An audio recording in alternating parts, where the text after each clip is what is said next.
Hey, Denny, you Hey, got us? sure do. Cool. Thanks for joining us. All right. Of course, everyone, this is Denny Hamlin, driver of the number 11 Joe Gibbs Racing Toyota for FedEx. 7 wins on the season, and Denny, now making your third championship for appearance. So the first question I have for you is, why is it going to be different this year? Why will you come away as champion in 2020? Um, no guarantees, so I can't tell you why, but I'll let you know after the race is over why we won. But it's going to take execution and a fast car. Those are the two things that you're going to have to do to win. I think it's going to, we'll take a win to win it all. So, I thought I was in a good position last year, and things just didn't work out, right? So it's just there's no givens. I don't think there's any favorites. I view all my competition equally. That they're all dangerous in their own different ways, and so this one's a tough one to handicap. But from my perspective, I'm a numbers guy. I like law of averages. If I just keep putting myself in that final four, eventually things will fall my way. All right. I'm going to hand it over to the rest of the media, and we'll start once again with Bob Pockris. Yeah, Denny, last year at Phoenix, a lot was made of your preparation. I'm curious, are you going to play tennis till the wee hours of the morning, just like you did last year?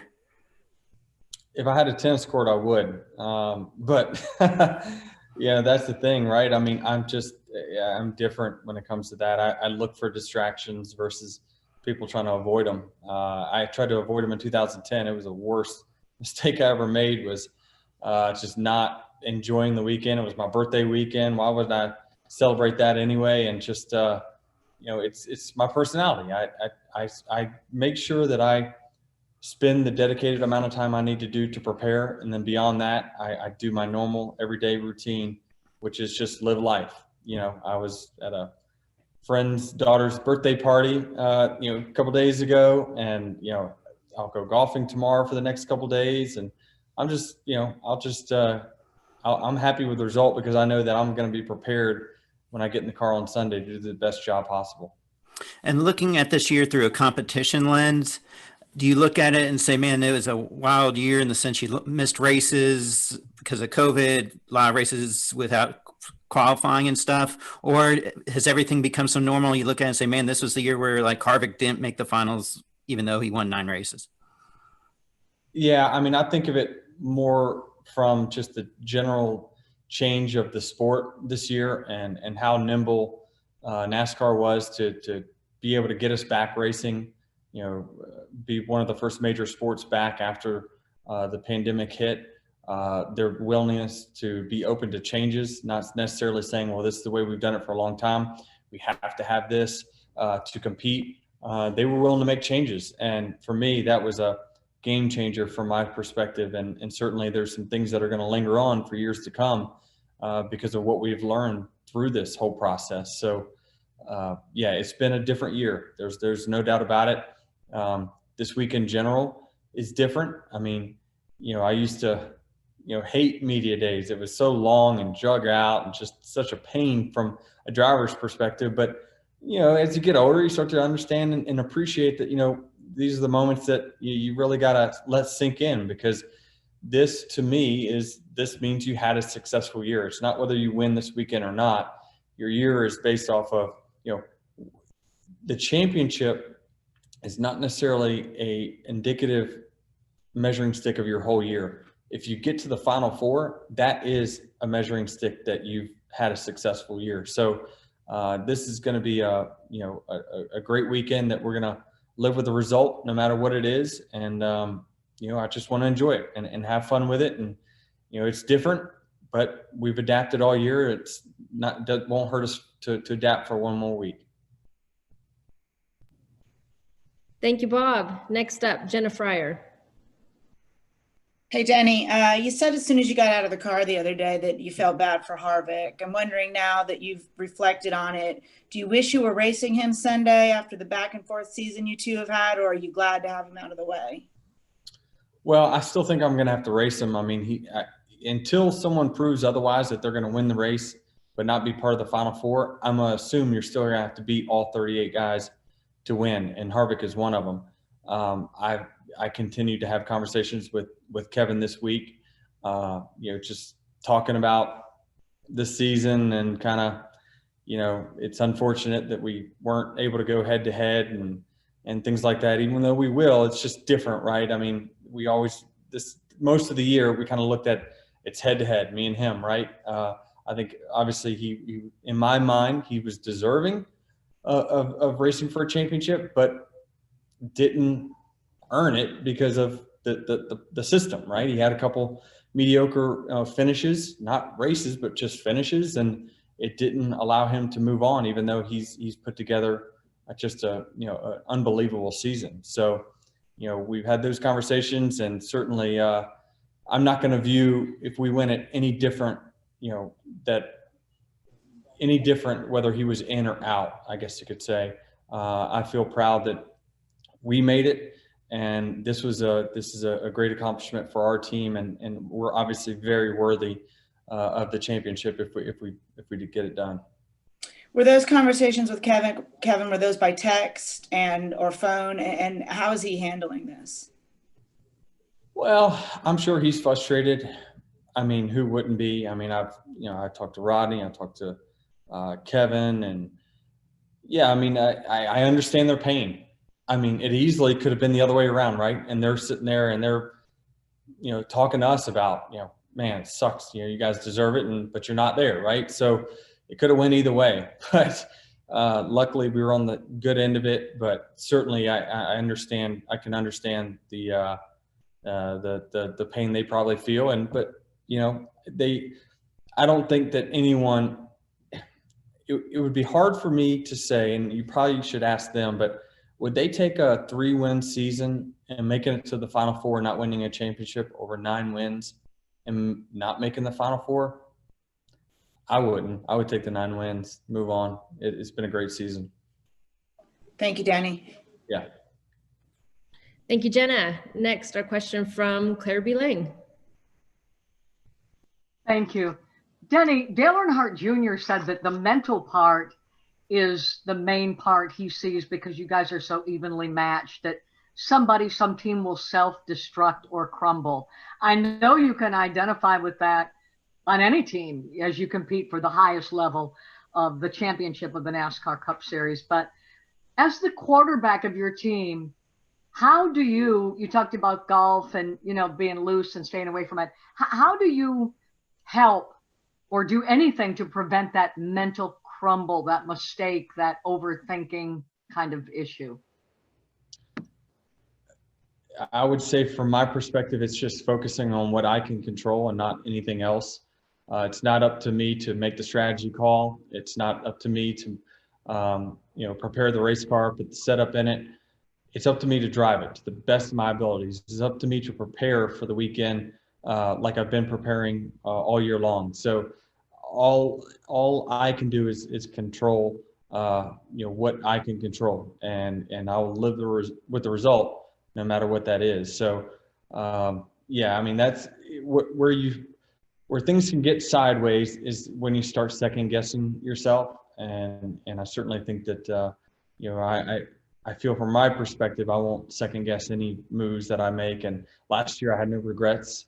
Really, the last 2 times I've raced for championships, I've had no regrets. I mean, our strategy call in 2014, staying out with 9 laps to go when, we were running good in the race anyway, we didn't need to, that wasn't my decision, but it was their team's decision. I did the best I could driving and it came up short. And last year, same thing. I did the best I could driving and our play didn't work. So it's just, I feel better about knowing that what my capabilities are. I know what I know, and I also know what I don't know.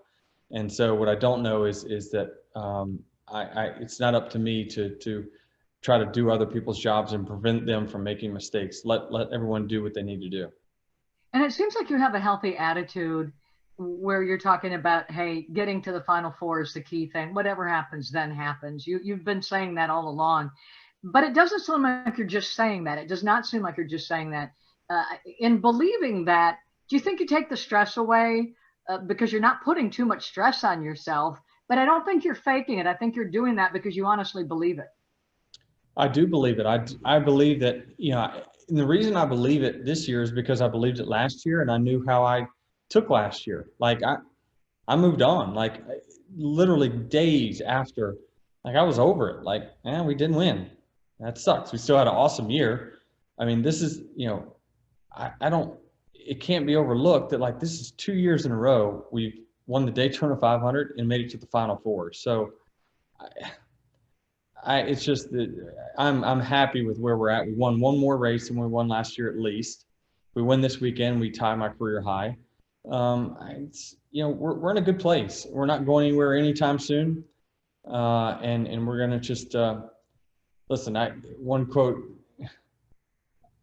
is that I have to live with the result. You know why? Because I can't change it. So I have to live with it no matter what, and you can't harp on the past.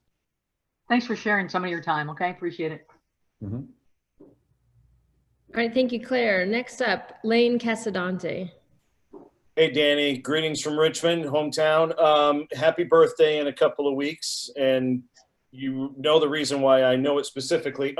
With all of your success at Phoenix, and you've done very, very well there in the past, what are the variables, the new variables at Phoenix that kind of give you just a little bit of pause maybe heading into this weekend? Things that, you can't account for until you actually get in the car. Well, there's certainly some disadvantages. One of them is self-inflicted, is that we didn't have the spring race to test.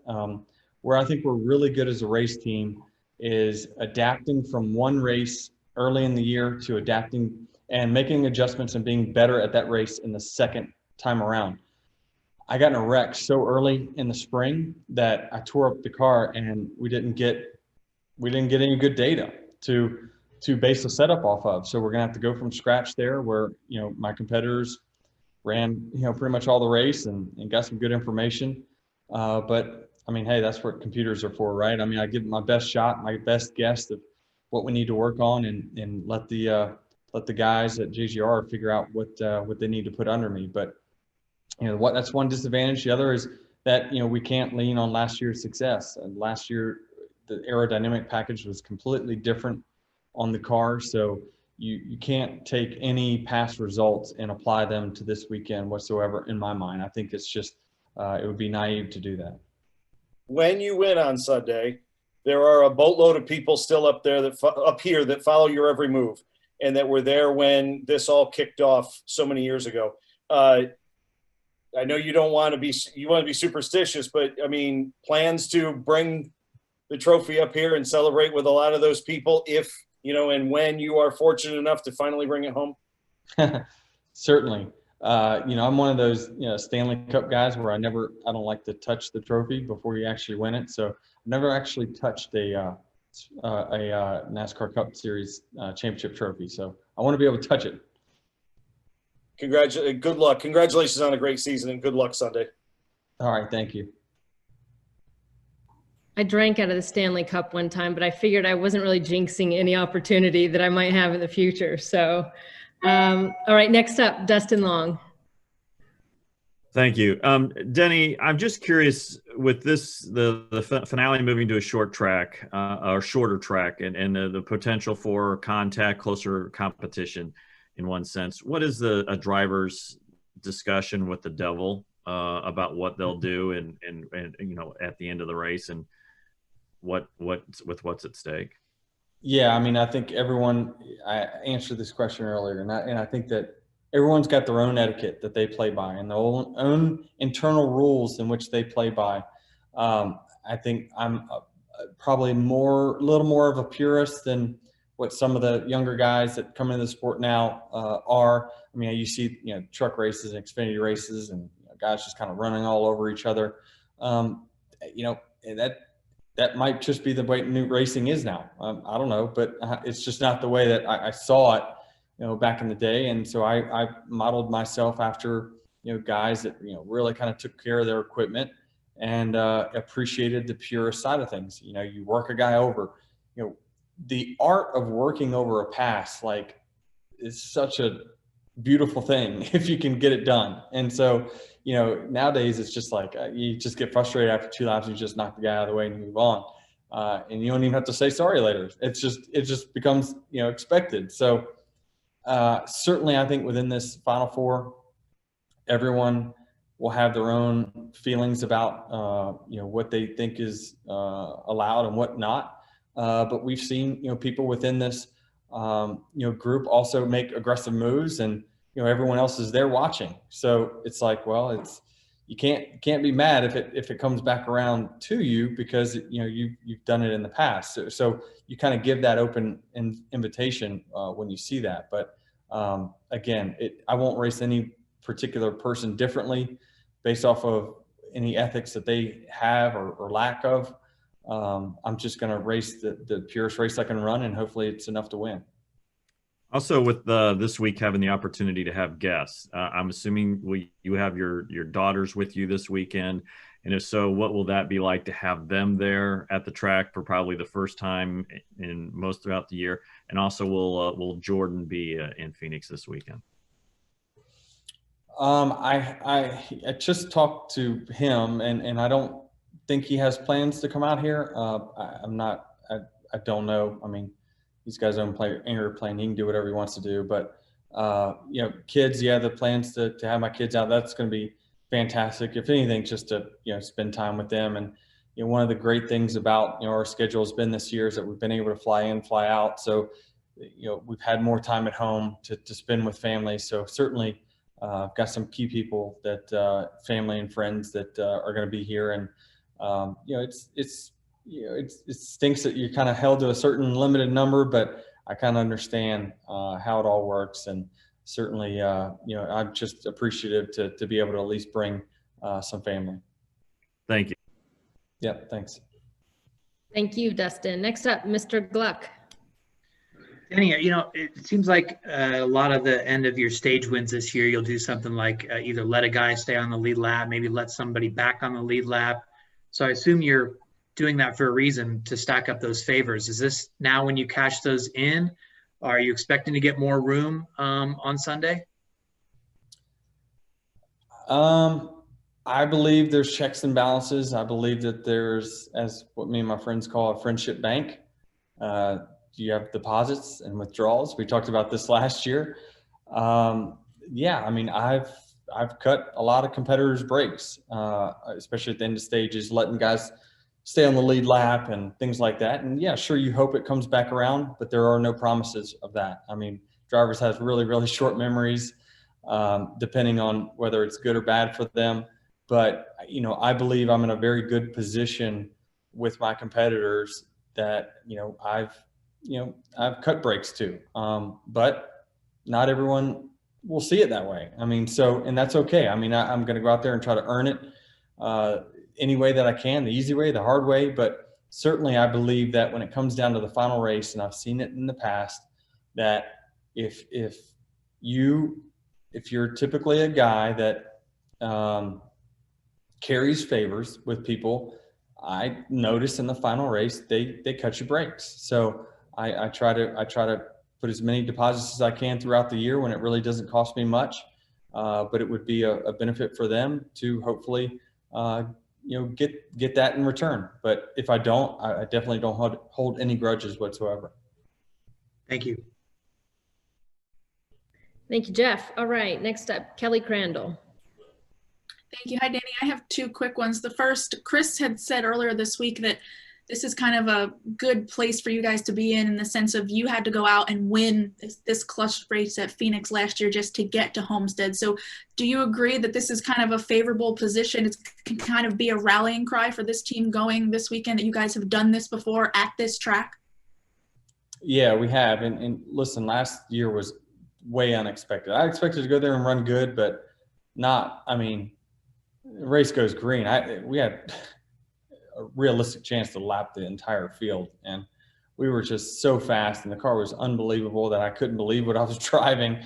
And I just I know that our team was capable of it. It's like, wow, they needed to bring it, and they brought it. And I have no doubt that this weekend will be no different, that every effort will be put on us as it was last year when we had to lock ourselves in. It's a little different this year in the Final Four, being that all the resources within JGR, we've got working on our race car and focusing on our race car. So it's encouraging for me to especially go to a track that we had to win last year and got it done, to again this year having to win to get it done. And secondly, just curious, how will this be different in showing up in racing and not having to go through a weekend worth of nerves, so to speak, with practice and qualifying and all the activities that normally surround a championship weekend? It's different. I mean, it's just different. I don't know whether I like it better or worse, but certainly, to me, there's less pressure because you're not around all these people all the time asking you or saying good luck or whatever.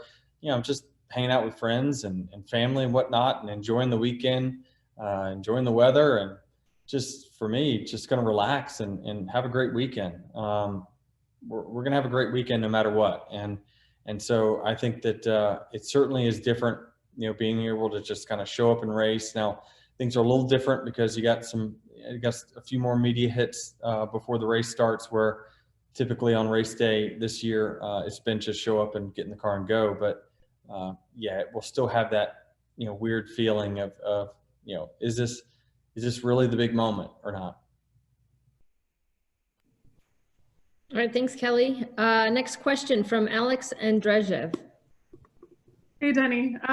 So I have two questions. First, you mentioned the friendship bank, and you mentioned that you talked to Kevin Harvick. And so I'm curious if you think that, how he races this weekend, does the friendship bank sort of apply to him, or because of the situation, do you expect him to be running like he's running for a championship, or do you think he's going to still give you guys some room? I think Kevin's always been really fair as far as being fair to the competitors and being respectful when it's either his day or not his day. I suspect, and I would think, that they probably come loaded and, ready to go out and show that they should be champions, right? And I don't expect him to waffle around and just kind of let all four of us go race for it.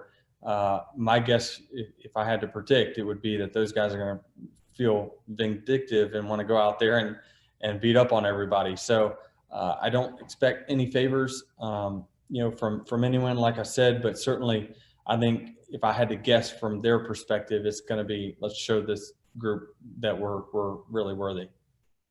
And then you talked about mid-season sort of racing smarter, and you felt like that was something that had changed this year versus seasons past. And so I'm curious if you still feel like that's continued through this playoffs, and if you feel like that'll be a difference maker in potentially winning a championship. Yeah, I mean, I think the mental side of things is a big part of winning. There's a reason why, the winners and the champions of this sport, are aged. I just think that,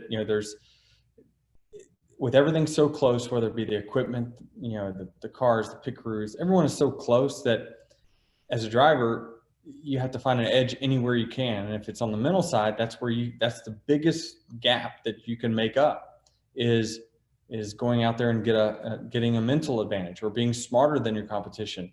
I don't claim to be smarter than them, but I just want to work hard and make sure that I'm as informed as I possibly can be prepared for anything that gets thrown my way. And as you get older, you learn to identify mistakes that you made in the past that you now need to account for when you are working towards being a champion. So, like I said, I've had so many failures that it's created a logbook of things that I need to be aware of this time around. So certainly I believe that there's something to being, older and the mental side of things and having that advantage.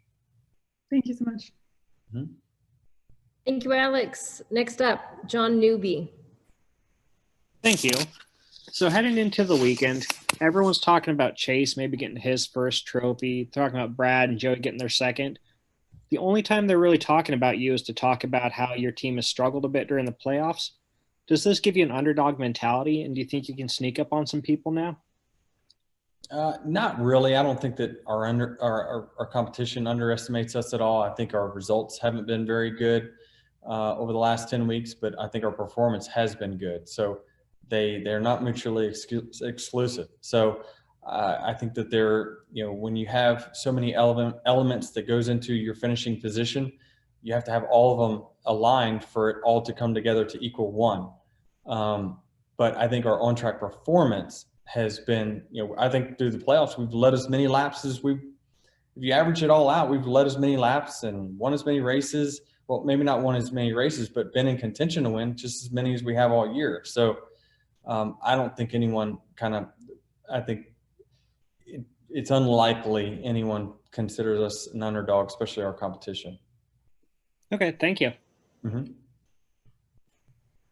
Oh, okay. Davey Segal, you're up. Thank you. Denny, you touched on it early on, but getting here to the Final Four is a successful season in your mind. Can you expand on that a little bit for me? And do you think in this specific era, Championship 4 appearances may mean more than the titles themselves? Well, I think the titles will always mean more because it's, okay, not only did you get to the Final Four, you also beat your competition. So it will always hold a little bit higher regard.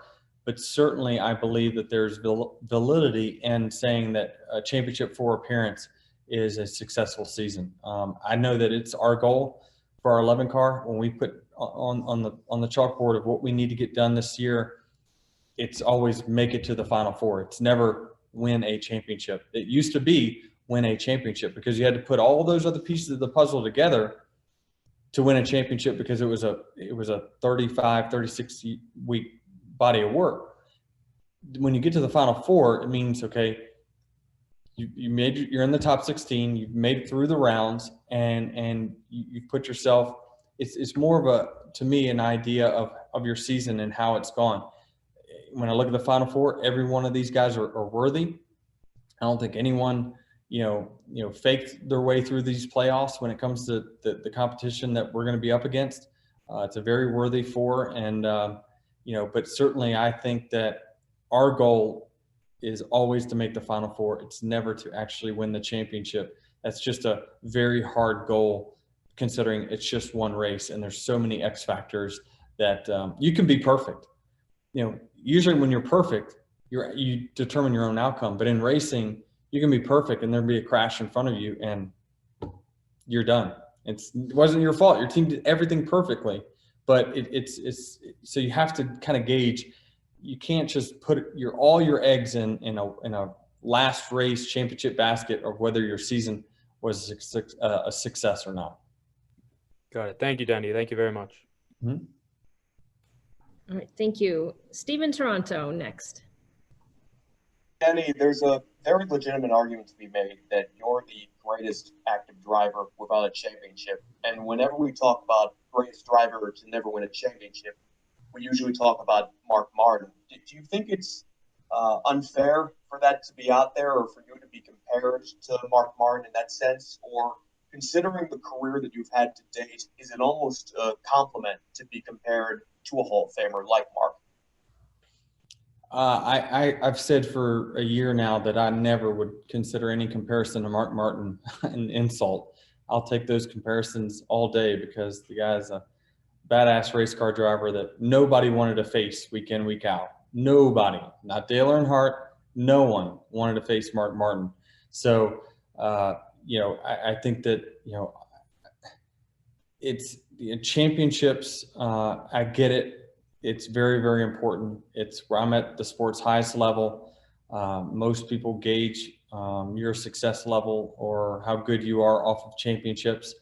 But I also know that, my competitors will probably say that, I'm one of the toughest competitors and toughest guys to beat. And that's all I really care about is having the respect of them and knowing that week in, week out, I can go and compete for race wins, and knowing that over the last 2 years, ain't nobody won anymore. So I like where I'm at. Understood. Thank you, Denny. Mm-hmm. All right, looks like that's all the time we have. I'll end it by letting you know, Denny, that Steve Letarte is staying at a house that has a tennis court. So if you find yourself in a jam and you need a late night game, Letarte's your man.